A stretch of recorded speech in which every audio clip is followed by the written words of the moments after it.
നമസ്കാരം. ഇന്ന് 2026 മെയ് 12 ചൊവ്വാഴ്ച. കേരള ടൈംസ് ട്രയൽ റൺ വാർത്തകളിലേക്ക് സ്വാഗതം. പ്രധാന വാർത്തകൾ.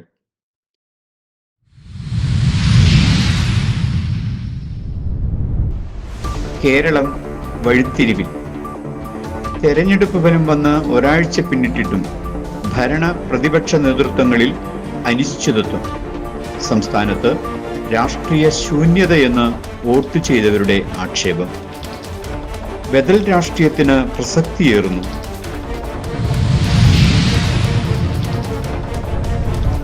കാലവർഷം കേരളത്തിൽ നേരത്തെ എത്തും.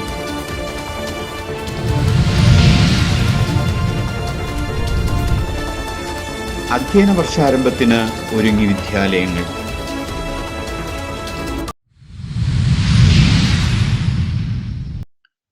വാർത്തകൾ വിശദമായി. കേരളം വലിയ രാഷ്ട്രീയ പ്രതിസന്ധിയിലൂടെയാണ് കടന്നുപോകുന്നത്. ജനവിധിയുടെ ഫലം വന്ന് ഒരാഴ്ച കഴിഞ്ഞിട്ടും ഭരണപക്ഷത്ത് മുഖ്യമന്ത്രിയെയോ പ്രതിപക്ഷത്ത് നേതാവിനെയോ തീരുമാനിക്കാതെ മുന്നണി രാഷ്ട്രീയം വഴിമുട്ടി നിൽക്കുന്നു. മുന്നണികളിലെ ഘടകകക്ഷികൾ ഈ അനിശ്ചിതത്വം തുടരുന്നതിൽ നിരാശരാണ്. വോട്ട് ചെയ്ത് ഒരു മാസം പിന്നിട്ടിട്ടും ഫലം കാണാതെ വോട്ടർമാരും കുപിതരാണ്. ജനങ്ങളെ സേവിക്കാൻ വെമ്പുന്നവർ അധികാര കസേരയ്ക്കായി അണിയറയിൽ നടത്തുന്ന തർക്കങ്ങൾ ജനാധിപത്യത്തിന് തന്നെ വെല്ലുവിളിയാവുകയാണ്. രാഷ്ട്രീയ നേതൃത്വം ഇത്തരത്തിൽ സ്തംഭിച്ചു നിൽക്കുമ്പോൾ സംസ്ഥാനത്തിന്റെ ഭരണം ആരുടെ കൈകളിലാണ്? രാഷ്ട്രീയ നേതൃത്വത്തിന്റെ അഭാവം സംസ്ഥാനത്തിന് ഉദ്യോഗസ്ഥ ഭരണത്തിന് വഴിമാറുന്നതിന്റെ സൂചനകളാണ് കണ്ടുവരുന്നത്. ഓടുന്ന നായയ്ക്ക് ഒരു മുഴം മുമ്പേ എറിയണം എന്ന കണക്കിൽ UDFന്റെ പ്രകടന പത്രികയിലെ വാഗ്ദാനങ്ങൾ മുൻനിർത്തി KSRTCയിൽ സ്ത്രീ യാത്രക്കാരുടെ കണക്കുകൾ ശേഖരിച്ചു തുടങ്ങിയത് ഇതിനുദാഹരണമാണ്. അതെ, ഒരു നയപരമായ തീരുമാനം എടുക്കേണ്ടത് അധികാരത്തിൽ വരുന്ന മന്ത്രിസഭയാണ്.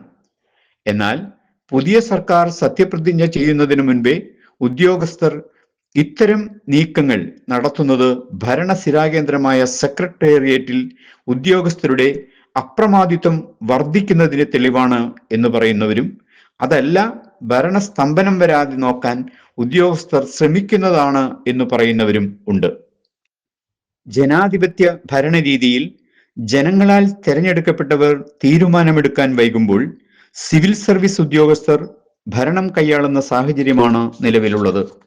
ഇതോടൊപ്പം യാതൊരു ഭരണപരിചയവുമില്ലാത്തവർ നിയമനിർമ്മാണത്തിലേക്കും ഭരണരംഗത്തും കടന്നു വരുന്നത് ഗുണകരമാണോ?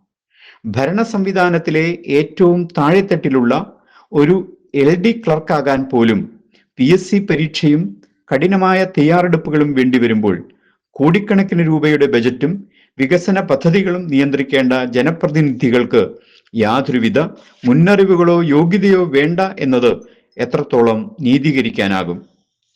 പരമ്പരാഗത രാഷ്ട്രീയ പ്രവർത്തകർ ഒരേപോലെ മൂല്യച്യുതി നേരിടുമ്പോൾ വിഷയങ്ങളിൽ അറിവുള്ളവരും വ്യക്തമായ കാഴ്ചപ്പാടുള്ളതുമായ ബദൽ രാഷ്ട്രീയത്തിന് രാജ്യത്ത് പ്രസക്തി വർദ്ധിക്കുകയാണ്. വിവിധ ഇടങ്ങളിലെ വികസന പ്രവർത്തനങ്ങൾക്ക് സർക്കാരിന്റെ അനിശ്ചിതത്വം മൂലം പ്രതിസന്ധികൾ നേരിടുമ്പോൾ പുതിയ MLAമാരുടെ സത്യപ്രതിജ്ഞ വൈകുന്നതോടെ പ്രാദേശിക വികസന ഫണ്ടുകൾ വിനിയോഗിക്കുന്നതിലും തടസ്സങ്ങൾ നേരിടുകയാണ്. കാലവർഷം എത്തുന്നതിന് മുൻപേ പൂർത്തിയാക്കേണ്ട റോഡ് പണികളും സ്തംഭിച്ച അവസ്ഥയിലാണ്. കാലവർഷക്കെടുതികൾക്കെതിരെയുള്ള മുന്നൊരുക്കങ്ങളും അവതാളത്തിലാണ്.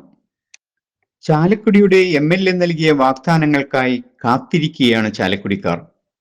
ആലുവ വരെ എത്തി നിൽക്കുന്ന മെട്രോ സൗകര്യം തൃശൂർക്ക് നീട്ടി ചാലക്കുടിക്കാർക്ക് നൽകിയ മോഹന സ്വപ്നങ്ങളിൽ കണ്ണും നട്ടിരിക്കുന്ന ജനങ്ങൾക്ക് നാഷണൽ ഹൈവേയുടെ ഇപ്പോഴും പണിതീരാത്ത റോഡുകളിൽ നിന്നുള്ള മോചനമാകും മെട്രോയുടെ വരവ്. കേരളത്തിൽ തെക്കുപടിഞ്ഞാറൻ കാലവർഷത്തിന്റെ മുന്നോടിയായി വിവിധ ജില്ലകളിൽ മഴ ശക്തമാകുന്നു. അറബിക്കടലിൽ രൂപപ്പെട്ട അന്തരീക്ഷ വ്യതിയാനങ്ങളുടെ പശ്ചാത്തലത്തിൽ അടുത്ത ദിവസങ്ങളിൽ ശക്തമായ മഴയ്ക്ക് സാധ്യതയുണ്ടെന്ന് കേന്ദ്ര കാലാവസ്ഥാ വകുപ്പ് അറിയിച്ചു. തിരുവനന്തപുരം, കൊല്ലം, ആലപ്പുഴ, എറണാകുളം, കോഴിക്കോട് ഉൾപ്പെടെയുള്ള ജില്ലകളിൽ ഇടിമിന്നലോടുകൂടിയ മഴയ്ക്കും മണിക്കൂറിൽ 40 മുതൽ 50 കിലോമീറ്റർ വരെ വേഗതയിലുള്ള കാറ്റിനും സാധ്യതയുണ്ട്. മലയോര മേഖലകളിൽ ജാഗ്രത പാലിക്കണമെന്ന് ദുരന്ത നിവാരണ അതോറിറ്റി നിർദ്ദേശം നൽകി. മണ്ണിടിച്ചിൽ സാധ്യതയുള്ള പ്രദേശങ്ങളിൽ രാത്രി പരമാവധി യാത്ര ഒഴിവാക്കണമെന്നും അധികൃതർ അറിയിച്ചു. കേരള ലക്ഷദ്വീപ് തീരങ്ങളിൽ കടൽക്ഷോഭം ശക്തമാകാൻ സാധ്യതയുള്ളതിനാൽ മത്സ്യത്തൊഴിലാളികൾ കടലിൽ പോകരുതെന്ന് മുന്നറിയിപ്പ് നൽകിയിട്ടുണ്ട്. തീരദേശ പ്രദേശങ്ങളിലെ താമസക്കാർ ജാഗ്രത പാലിക്കണമെന്നും കടലാക്രമണ സാധ്യതയുള്ള മേഖലകളിൽ സുരക്ഷാ നടപടികൾ ശക്തമാക്കിയതായും അധികൃതർ അറിയിച്ചു. എല്ലാ ജില്ലകളിലും അടിയന്തര നിയന്ത്രണ കേന്ദ്രങ്ങൾ സജ്ജമാക്കി. റവന്യൂ, ഫയർഫോഴ്സ്, ആരോഗ്യം, വൈദ്യുതി വകുപ്പുകൾക്ക് പ്രത്യേക നിർദ്ദേശങ്ങളും നൽകിയിട്ടുണ്ട്. വെള്ളക്കെട്ട് ഒഴിവാക്കുന്നതിനായി പ്രാദേശിക സർക്കാരുകൾ ശുചീകരണ പ്രവർത്തനങ്ങൾ വേഗത്തിലാക്കിയിട്ടുണ്ട്. സംസ്ഥാനത്തെ സ്കൂളുകൾ ജൂൺ 1 പുതിയ അധ്യയന വർഷത്തിന് തുടക്കമിടും. പ്രവേശനോത്സവത്തിനായുള്ള ഒരുക്കങ്ങൾ വിദ്യാഭ്യാസ വകുപ്പ് പൂർത്തിയാക്കി വരികയാണ്. ഈ വർഷം സ്കൂളുകളിൽ ഡിജിറ്റൽ പഠന സംവിധാനങ്ങൾ കൂടുതൽ ശക്തിപ്പെടുത്താനാണ് ലക്ഷ്യമിടുന്നത്. സ്മാർട്ട് ക്ലാസ് റൂമുകൾ, ഹൈടെക് ലാബുകൾ, നവീന പഠന രീതികൾ എന്നിവയ്ക്ക് മുൻഗണന നൽകും. കാലവർഷം ശക്തമാകുന്നതോടെ കുട്ടികൾ മഴക്കാല രോഗങ്ങളിൽ നിന്ന് ജാഗ്രത പാലിക്കണമെന്ന് ആരോഗ്യവകുപ്പ് നിർദ്ദേശിച്ചു. കുടിവെള്ള ശുചിത്വം ഉറപ്പാക്കുക, മഴക്കാല സുരക്ഷാ മാനദണ്ഡങ്ങൾ പാലിക്കുക, സ്കൂൾ യാത്രകളിൽ മുൻകരുതലുകൾ സ്വീകരിക്കണമെന്നും രക്ഷിതാക്കളെയും അധികൃതർ ഓർമ്മപ്പെടുത്തി. ഇതോടെ വാർത്തകൾ സമാപിച്ചു. നന്ദി, നമസ്കാരം.